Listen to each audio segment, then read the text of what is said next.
देश न्यूज में आपका स्वागत है। मैं हूं आपके साथ धर्मिष्ठा और आप देख रहे हैं हमारा खास कार्यक्रम शिक्षा का माफिया तंत्र। कालाढूंगी सरकारी प्राथमिक विद्यालय की हम बात कर रहे हैं। आपको बता दें, सरकारी प्राथमिक विद्यालय बदहाली की अवस्था में पाया जा रहा है और प्राथमिक विद्यालय यानी कि यहाँ पहली से पांचवी तक की कक्षाएं लगती है, लेकिन बच्चों को पढ़ाने के लिए शिक्षक मात्र एक। और हैरानी की बात तो यह है कि वो शिक्षक भी नहीं है, वो प्रधानाध्यापक है जो पूरी एक से लेकर पांच तक की कक्षाओं को संभालता है। बच्चों पर, इतने सारे बच्चों पर मात्र एक शिक्षक, यानी कि पहली से पांचवी तक जो शिक्षक पढ़ाता है सभी सब्जेक्ट्स को वही शिक्षक पढ़ाता है। अब वो कैसे पढ़ाता होगा, ये विचारणीय प्रश्न है। एक अध्यापक का होना गंभीर समस्या है। साथ ही साथ स्कूल में बिजली और पानी की भी समस्या है। बच्चे गंदगी में पानी पीने को मजबूर है, जिस वजह से अभिभावकों को अपने बच्चों को निजी विद्यालय में भेजना पड़ता है। सरकारी स्कूल में इतनी सुविधाएं ही नहीं है कि माता पिता अपने बच्चों को सरकारी स्कूल में भेजें। हालांकि ऐसा नहीं है कि सरकार बच्चों के लिए कुछ नहीं करती, सरकार बच्चों के लिए बहुत कुछ करती है, बहुत सारी योजना निकालती है। बावजूद इसके बदहाल स्कूल शिक्षा का परिचायक बने हुए हैं और यही सबसे बड़ी समस्या है कि सरकारी स्कूलों में लापरवाहियां हो रही हैं। देखा जाए तो ये छोटी हल्द्वानी है जो कि ग्रामीण क्षेत्र में आता है। तो यहाँ पे काफ़ी टाइम से देखा जा रहा है कि बच्चों को लेके मैं देखता हूँ, यहाँ पे आते हैं हम लोग काफ़ी टाइम। यहाँ पे टीचर भी एक ही है और एक से लेके 5 तक ये क्लासेस हैं। तो यहाँ पे देखा जाए कोई तरीके की फैसिलिटीज़ नहीं है बच्चों को लेके जो होनी चाहिए आज की डेट में। एडवांस टेक्नोलॉजी कुछ नहीं है बच्चों को लेके जो सिखाया जाता है बच्चों को। आजकल हमारी शिक्षा में हम पीछे इसलिए हैं कि बच्चों को जड़ से मजबूत नहीं है। कंप्यूटर्स की कोई व्यवस्था ही नहीं है बच्चों को, कोई एडवांस इंग्लिश की कोई व्यवस्था ही नहीं है, टीचर नहीं है। एक टीचर क्या क्या सब्जेक्ट पढ़ाएगा। आदमी दिन की दिहाड़ी करता है तो 400 रुपया रोज का तो लेता ही लेता है। अब हमें यहाँ पर दिन भर भी अगर हम यहाँ पर काम करते हैं, सुबह से लगे रहते हैं, जैसे स्कूल जाना है तो यहाँ हमको 2 बज ही जाता है। तो उस हिसाब से हमें 100 रुपया तो मिलता है स्कूल पे। अब हमें कार्य सारे करने हैं, जैसे भोजन साफ सफाई से बनाना ही है। गैस सिलेंडर में कोई दिक्कत आ गई, जैसे आज हमारे सिलेंडर में रेगुलेटर की दिक्कत आ गई, अब हमें आग जला के बना रहे हैं। बनाना तो हमें है ही है ना किसी तरह से भी, और है क्या हमारा 100 रुपया। सर परेशानी तो अब आती है 1 to 5 से क्लास है, बच्चों को थोड़ा अलग अलग सब्जेक्ट में सब काम अलग अलग कराना होता है, तो अब मैनेज करना पड़ता ही है। फिर अब जब एक टीचर है तो उसको अपने हिसाब से। तो आपकी प्रशासन से क्या मांग है? प्रशासन से यही मांग है कि एक टीचर और होना चाहिए। कितने बच्चे पढ़ते हैं टोटल यहाँ? यहाँ 31 है। सर जैसे कि अलग बच्चे कोई और काम करते हैं, इधर के बच्चे कोई और काम करते हैं, हम कुछ और करते हैं, उसमें सर थोड़ी और दिक्कत होती है। समस्याओं का अंबार है, शिक्षक मात्र एक और वही एक शिक्षक सारे सब्जेक्ट्स बच्चों को पढ़ाता है। बच्चे चाहे जितने भी हो, हर सब्जेक्ट के लिए एक एक शिक्षक की जरूरत होती है, लेकिन बावजूद इसके मात्र एक शिक्षक सभी बच्चों को पढ़ा रहा है। इसी विषय पर विस्तार चर्चा के लिए हमारे साथ हमारे स्टेट हेड भूपेंद्र सिंह पन्नू जी जुड़े हुए हैं और समाज सेवी सरताज फारूकी जुड़े हैं। आप दोनों का देश न्यूज में बहुत बहुत स्वागत है। सबसे पहले भूपेंद्र जी आपके पास आऊंगी, क्या और कमियां हैं इस स्कूल में? जैसा कि आपने हमें पहले ही बताया कि पहली से लेकर पांचवी तक की कक्षा को मात्र एक शिक्षक पढ़ा रहा है, और इसके अलावा क्या कमियां हैं इस विद्यालय में? बिल्कुल धर्मिष्ठा, आपको बता दूं कि यहाँ शिक्षक के साथ साथ जो शौचालय है उसका भी जो उसमें भी वहाँ काफी गंदगी है, और जहाँ बच्चे पानी पीते हैं वहां पर गंदगी है। बच्चों को यहाँ फिसलने का डर रहता है कि फिसल गए तो बच्चे उनको चोट लग जाएगी, और चोट लग जाएगी तो दिक्कत होगी, पेरेंट्स को दिक्कत होगी। लेकिन जो शिक्षा विभाग है इस ओर बिल्कुल भी ध्यान देता हुआ दिखाई नहीं दे रहा कि बच्चों की व्यवस्थाओं को जो है दुरुस्त कर सकें। और सबसे बड़ी बात आपको बता दूं धर्मिष्ठा कि यहाँ लगभग 5वीं तक ये स्कूल है और इसमें जो है शिक्षक एक ही है, और एक शिक्षक और जो बच्चे हैं वो भी क्लास जो है क्लासरूम भी 3 है अब, और जो एक शिक्षक है वो एक ही क्लास में जो बच्चों को बिठा के वहीं उनको पढ़ाते हैं। तो इससे जो है बच्चों को काफी डिस्टर्ब होता है, क्योंकि अगर किसी ने इंग्लिश पढ़नी है और किसी ने मैथ्स पढ़नी है, किसी ने हिंदी पढ़नी है, तो तीनों सब्जेक्ट जो है अलग अलग है, और अलग अलग पढ़ने में बच्चों को काफी दिक्कतों का सामना करना पड़ रहा है। जी धर्मिष्ठा। बिल्कुल भूपेंद्र जी, आपने सही कहा। हम तस्वीरों में देख सकते हैं कि एक बच्ची झाड़ू लेकर झाड़ू भी लगा रही है वहां पर। तो क्या सफाई करने वालों की व्यवस्था नहीं है वहां पर? बिल्कुल, यहाँ धर्मिष्ठा बता दूं कि सफाई करने वाला का यहाँ पे शिक्षक ही एक है, सफाई कौन करेगा? अब या तो शिक्षक सफाई करे या फिर बच्चे सफाई करें, तो तब यहाँ बच्चों को सब कुछ करना पड़ता है। जी धर्मिष्ठा। तो मतलब ये साफ है कि बच्चे वहां पढ़ने का काम छोड़कर बाकी सारे काम कर रहे हैं, क्योंकि सफाई उन्हें करनी पड़ रही है, शिक्षक वहां पर्याप्त है नहीं, सफाई वहां मिल नहीं रही है, पानी वहां है नहीं, शौचालय की वहां व्यवस्था नहीं है। मतलब अगर देखा जाए तो सभी अव्यवस्थाएं वहां भरी हुई है और शिक्षा विभाग इस ओर कोई ध्यान नहीं दे रहा। शिक्षा विभाग से शिकायत की गई है, मांग की गई है कि सफाई कर्मचारी की व्यवस्था की जाए, शिक्षकों की व्यवस्था की जाए या बच्चों के लिए उचित व्यवस्थाएं की जाए, बावजूद इसके वहां पर क्या अभी तक ऐसे हालात बने हुए हैं? बिल्कुल धर्मिष्ठा, यहाँ पे जो है जो यहाँ के जो अध्यापिका है उनका उन्होंने कई बार जो है प्रशासन से लिखित रूप में भी शिकायत भी की है, और फिर भी जो है इस बार बिल्कुल भी। और सबसे बड़ी बात है धर्मिष्ठा, यहाँ के जो खंड शिक्षा अधिकारी है, जब उनको हमने फोन किया, उनसे बात की, तो जो उनका व्यवहार था, जो है बात करने का व्यवहार से भी आप ऐसा लगता था कि जैसे वो एक दबंग, एक शिक्षक नहीं बात कर रहा है, एक दबंग बात कर रहा है। जी धर्मिष्ठा। बिल्कुल सही कहा आपने कि जब जिम्मेदार और सबसे बड़ी बात है कि सरकारी पद पर बैठने के बाद जिस तरह का रवैया सरकारी अधिकारी अपनाते हैं, अपनी जिम्मेदारियों से मुंह मोड़ते हुए नजर आ रहे हैं, मेरे हिसाब से ऐसे ऐसे अधिकारियों को तत्काल निलंबित कर देना चाहिए, क्योंकि उनके ऊपर बच्चों के भविष्य की जिम्मेदारी है, बावजूद इसके वो अपनी जिम्मेदारियों का निर्वहन नहीं करते, मात्र सरकारी तनख्वाह पर अपना जीवन यापन करते हैं, बहुत अच्छे से, बिना ये सोचे कि वो जो बच्चे हैं वो उस स्कूल में कैसे पढ़ रहे हैं। भूपेन जी, आपसे एक चीज और जानना चाहूंगी यहाँ पे कि जैसे हम बात करते हैं प्राथमिक शिक्षा, आप और हम भी पढ़े हैं, प्राथमिक शिक्षा अगर मजबूत ना हो, मतलब अगर जड़ें मजबूत ना हो तो पेड़ नहीं खड़ा रह सकता। ऐसे में अगर प्राथमिक शिक्षा बच्चों को ऐसी मिलेगी तो इन बच्चों का भविष्य क्या होगा? बिल्कुल धर्मिष्ठा, ये बहुत सोचने वाला विषय है कि जो बच्चे जहाँ से इनका नींव शुरू होती है, अगर नींव ही कमजोर होगी तो बच्चे आगे जाके कहाँ, क्योंकि ये एक उम्र होती है पढ़ने की, जब बच्चों के दिमाग में बातें जो है अच्छे से बैठती हैं, पढ़ाई अच्छे से बैठती है, और वहीं अगर बच्चा बड़ा हो जाता है तो उसके दिमाग में वो चीज नहीं बैठ पाती प्रॉपर तरीके से। लेकिन अगर बच्चा छोटा होता है, छोटे से अगर उसको हम अच्छी शिक्षा दें, तभी बड़ा होकर वो जो है कुछ ना कुछ अपने पैरों पे खड़ा हो पाता है। तो यहाँ सबसे बड़ा संकट जो है बच्चों के ऊपर यही है, बच्चों के भविष्य के साथ ये खिलवाड़ हो रहा है, जी। और जो यहाँ के जो अधिकारी हैं, खंड शिक्षा अधिकारी हैं, उनका व्यवहार बिल्कुल सही नहीं है। और मैं आपको बता दूं धर्मिष्ठा, सबसे बड़ी बात क्या है कि यहाँ से कुछ दूरी पर कोटा रानी एक जगह पड़ती है, वो भी इन्हीं खंड शिक्षा अधिकारी के क्षेत्र में आती है। वहाँ मात्र बच्चे जो है वहाँ लगभग 40 से 45 बच्चे हैं, और वहाँ पे जो है लगभग 6 शिक्षक हैं, और वहाँ बताया जाता है कि वहाँ भी जो है बहुत ज्यादा बदहाली है, और वहाँ पे अगर 6 शिक्षक है तो कम से कम वहाँ से यहाँ एक शिक्षक भेज दिया जाए, ताकि जो ये बच्चे हैं इनका जो भविष्य है वो बना रहे और उनको अच्छी शिक्षा मिल सके। जी धर्मिष्ठा। बिल्कुल भूपेन जी, आपने सही कहा कि सरकार को भी व्यवस्थाएं करनी चाहिए। एक चीज और जानना चाहूंगी, जैसे कि सरकारी अधिकारियों की अगर लापरवाही की यहाँ बात करें तो साफ तौर पर उनकी लापरवाही नजर आ रही है, क्योंकि सरकार योजनाएं निकालती है स्कूल के लिए, शिक्षकों के लिए, लेकिन बावजूद इसके जो जिम्मेदार अधिकारी है धरातल पर उतरकर उन योजनाओं को लागू नहीं कर पा पाते, और इसी का खामियाजा उन मासूम नौनिहाल को भुगतना पड़ता है जो अभी अपने भविष्य के सुनहरे सपने देख रहे हैं। क्या लगता है कि ऐसे अधिकारियों पर सबसे पहले कार्रवाई होनी चाहिए, क्योंकि इस तरह के अधिकारी ही इस तरह की लापरवाहियों को बढ़ावा दे रहे हैं?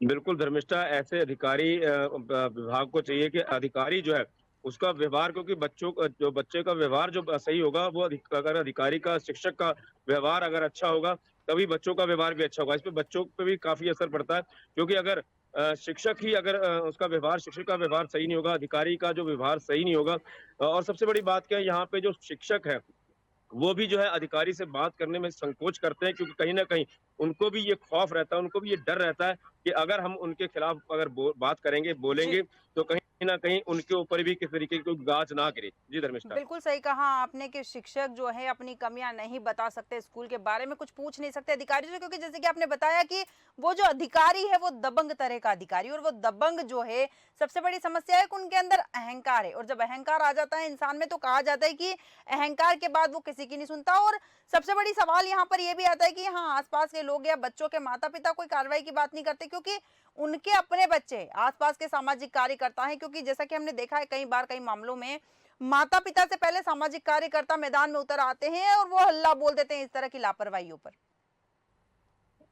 बिल्कुल धर्मिष्ठा, बता दूं कि यहाँ पर जो हमारी अभी बात चल रही थी, तो यहाँ पे जो ये विद्यालय जो है लगभग जो इसकी स्थिति जो ये है, ये लगभग 30-35 साल से ऐसी स्थिति है, और जो आला अधिकारी हैं, जो आला जो यहाँ पे जो प्रतिनिधि हैं, जी उनकी बात की जाए तो वो भी कहीं ना कहीं एक दूसरे की जो निंदा करने से और सच्चाई बोलने से वो भी हिचकते हैं कि आपसी जो है उनमें आपसी फूट ना हो। क्योंकि आपको बताऊं धर्मेश, सबसे बड़ी बात ये होती है जो सरकारें होती हैं वो आती जाती रहती हैं, तो इनका इनको ये डर रहता है कि अगर हम इनके बारे में बोलेंगे कल इनकी सरकार आ गई तो ये हमारे ऊपर भी कुछ एक्शन ले सकते हैं। तो कहीं ना कहीं जो सामाजिक कार्यकर्ता हैं या जो कर्तव्य जिनका ये बनता है कि बच्चों का भविष्य के साथ खिलवाड़ ना हो, जी वो अपनी जिम्मेदारियों से भागते हुए नजर आते हैं। जी धर्मिष्ठा। बिल्कुल सही कहा कि जिम्मेदार अपनी जिम्मेदारियों से भागते हुए नजर आ रहे हैं, लेकिन यहाँ आवाज तो उठानी पड़ेगी, क्योंकि अगर हम केवल अपना हित सोचेंगे, ये सोचेंगे कि सरकार बदलेगी और हमारे ऊपर गाज गिर सकती है, या फिर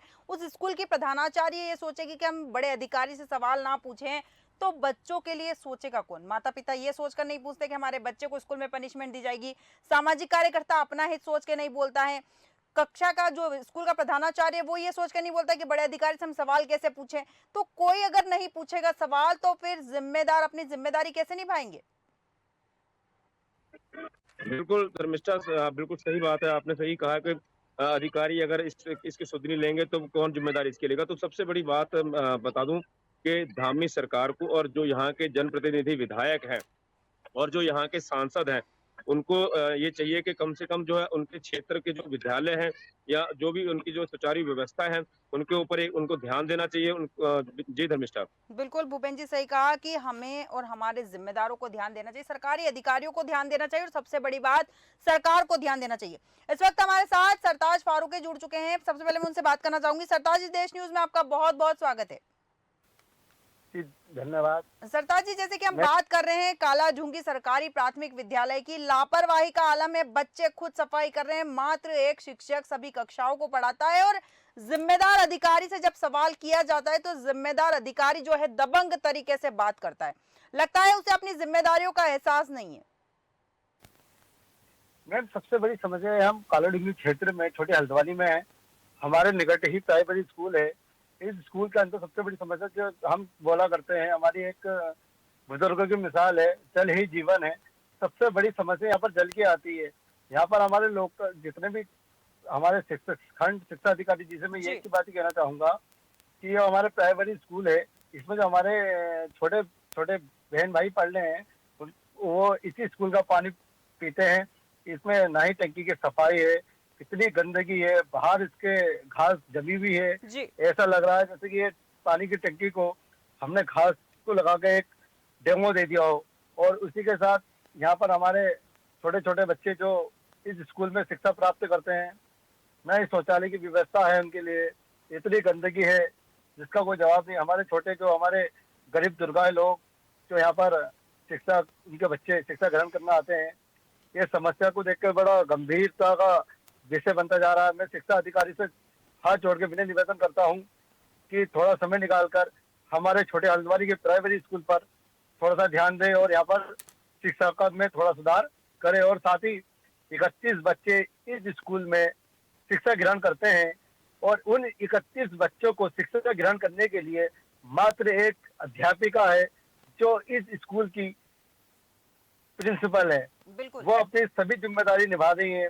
और जो हमारे छोटे बच्चे हैं, जो एक का बच्चा अगर वो 5 के बच्चे को शिक्षा दे रही है तो 4th का बच्चा शिक्षा प्राप्त नहीं कर पा रहा है।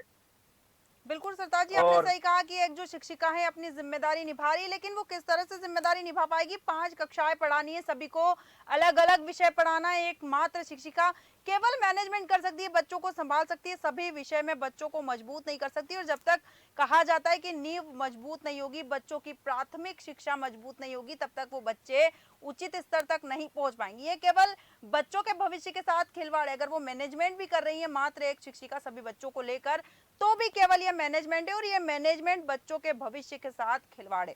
भूपेन जी, आपके पास आऊंगी।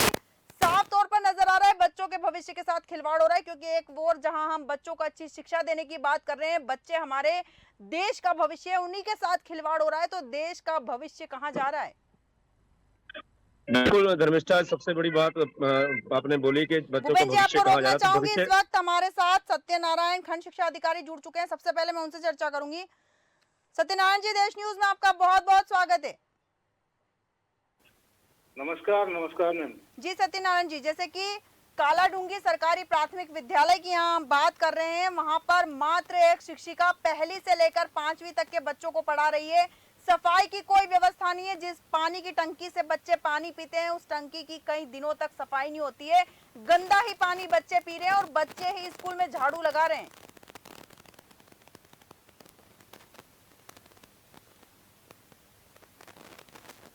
सुन पा रहे हैं आप सत्यनारायण जी? हाँ मैडम, मेरा कथन है कि अभी पहले इसी विद्यालय में 2 शिक्षक हुआ करते थे। जी अभी इस साल स्थानांतरण से एक शिक्षक का स्थानांतरण अन्यत्र विद्यालय में हुआ है। जी इस कारण से अभी हमारी उस विद्यालय में एकल शिक्षिका कार्यरत है। जी जी। और सफाई को लेकर क्या कहेंगे आप? जहाँ बच्चे झाड़ू लगा रहे हैं, क्या बच्चे सरकारी स्कूल में झाड़ू लगाने के लिए आते हैं या पढ़ने के लिए आते हैं? मैम, जहाँ तक पानी की बात है तो पानी में टेप वाटर वहाँ पे है। जी टेप वाटर के माध्यम से बच्चों को स्वच्छ जल पिलाने का प्रयास है। जहाँ तक सफाई की बात है तो सफाई में जो बच्चे स्वच्छता का भी उनको एक शिक्षा दी जा रही है। ये सत्यनारायण जी, ये जो आपने कहा है ना कि सफाई की भी बच्चों को शिक्षा दी जा रही है, वो ठीक है, वो समझ में आता है कि प्रधानमंत्री ने भी झाड़ू लगाया है। लेकिन यहाँ मुद्दा ये नहीं, मुद्दा ये कि बच्चे स्कूल में पढ़ने जाते हैं, झाड़ू लगाने नहीं जाते। अगर आप उन्हें सफाई सिखाना चाहते हैं तो अलग से सिखाइए कि बच्चे सफाई रखो। आप उनसे स्कूल में झाड़ू नहीं लगवा सकते सफाई के नाम पर। नहीं, झाड़ू लगाने की हम बात ही नहीं कर रहे हैं मैम। हम आपको तस्वीरों में बता सकते हैं कि बच्चे वहाँ स्कूल में झाड़ू लगा रहे हैं। जिस पानी की टंकी की आप सफाई की बात कर रहे हैं, हमारे स्टेट हेड वहाँ ग्राउंड पे मौजूद है, उन्होंने साफ तौर पर देखा है कि गंदा पानी बच्चे पी रहे हैं। आप कैसे बोल सकते हैं कि पानी साफ पी रहे हैं बच्चे? ठीक है मैडम, आपके माध्यम से मुझे संज्ञान हुआ है। मैं तत्काल ही वहां जाकर के मैं ये सारी समस्या देखते हुए उसका हर संभव प्रयास करूंगा निराकरण करने का। ठीक है सत्यनारायण जी, लेकिन एक बात समझ नहीं आती, जब भी किसी अधिकारी से बात करो उनका एक ही जवाब होता है कि आपके माध्यम से हमारे ये मामला संज्ञान में आया। उसके पहले संज्ञान में क्यों नहीं आता? क्या सरकारी अधिकारी एसी वाले कमरों से बाहर निकल के धरातल पर कभी उतरते हैं? के बारे में मुझे पूरा संज्ञान है। वहाँ पे पेयजल की व्यवस्था है, ये भी मेरे संज्ञान में है। लेकिन जो आपने एक बात कही कि बच्चों से झाड़ू लगवाया जाता है, जी उसे मैं जाकर के कल ही जाकर के मैं उसके देखूंगा। बिल्कुल। और वहाँ और पर उनको हम इस बात के लिए करेंगे कि भाई बच्चों से शिक्षण कार्य कराया जाए। इस तरह का कोई कार्य ना कराया जाए जो कि बच्चों के द्वारा नहीं किया जाना है। बिल्कुल बिल्कुल सही कहा आपने कि बच्चों से शिक्षण कार्य करवाए जाए, साफ सफाई ना करवाई जाए। साथ में वहाँ पर शौचालय की व्यवस्था भी अव्यवस्थित है, टूटे हुए शौचालय हैं वहाँ पर। शौचालय वहाँ ऑलरेडी है मैडम। टूटे हुए हैं, वही कह रही हूँ, टूटे हुए शौचालय हैं वहाँ पर। ठीक है, मैं इसको कल देख करके अगर ऐसी स्थिति है तो मैं उसका प्रपोजल भेजूंगा मैम। ठीक है सत्यनारायण जी, बहुत बहुत धन्यवाद हमारे साथ जुड़ने के लिए। और देखते हैं, आपने कहा कार्रवाई करने की बात करी है, सुधार करने की बात करी है, कितने समय में सुधार होता है ये भी हम देखेंगे। भूपेंद्र सिंह जी, जिस तरह से सत्यनारायण जी ने कहा है कि वहां पर पानी की उचित व्यवस्था है, बिल्कुल मैं आपको धर्मिष्ठा मैं तो विजुअलों के माध्यम से दिखा भी सकता हूँ कि जो यहाँ पानी जो बच्चे पीते हैं वो किस तरीके से पीते हैं। मैं ये देखिए, ये वहाँ की व्यवस्था है, ये साफ व्यवस्था दिखाई दे रही है कि व्यवस्था यहाँ क्या है पानी पीने की बच्चों की। बिल्कुल। ये यहाँ लगभग फिसलन का पूरा बच्चे यहाँ फिसल भी सकते हैं, बच्चों को दिक्कत भी हो सकती है। यही पानी जो है यहाँ इधर जा रहा है जिसमें जहाँ बच्चे खेलते हैं ग्राउंड में। जी धर्मिष्ठा, बिल्कुल सही कहा आपने कि बच्चे वहाँ ग्राउंड में खेलते और हैं। जी भूपेंद्र, वही धर्मिष्ठा यहाँ के जो स्थानीय हमारे रिपोर्टर हैं वो भी बताएंगे कि यहाँ कितने समस्याओं का अंबार है। बिल्कुल। क्या क्या समस्या है यहाँ पे? सर यहाँ पे समस्या, सबसे बड़ी समस्या यह है कि यहाँ पे सिर्फ टीचर एक ही है। कक्षा 1 से कक्षा 5 तक की क्लासें हैं, बच्चे हैं, लेकिन उनमें टीचर सिर्फ एक है, तो एडमिशन कम हो रहे हैं यहाँ। पहले एडमिशन यहाँ सैकड़ों की संख्या में थे, लेकिन अब यहाँ सिर्फ 31 बच्चे हैं।